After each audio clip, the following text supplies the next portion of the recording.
So may malaki nga kaming ube dito at gagawin natin hayalang ube. Lalagay na natin sa kaldero, pakuluan at palambutin. So may sabon nga pala ang napakalinis naming kaldero para mabilis lang siyang hugasan.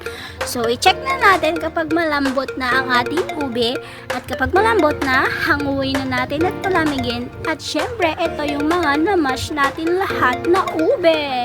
Naglagay nga pala ako ng isang Coco Mama na gata at isang latang condensed. Syempre, para naman masarap, halu-haluin natin to. First time kong gumawa kaya wag kayong ano dyan. Then, nag-add lang ako ng sugar. Tansya-tansya na lang mga pe. Depende sa tamis na gusto nyo. Syempre, halu-haluin natin yan.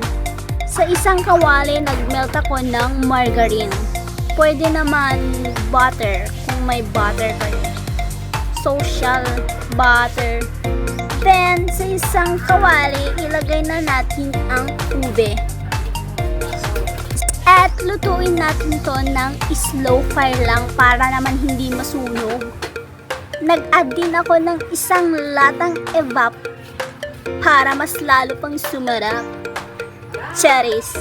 Halu-haluin na natin to ng walang katapusan hanggang sa maging ganito na yung texture at hanggang sa maluto na siya.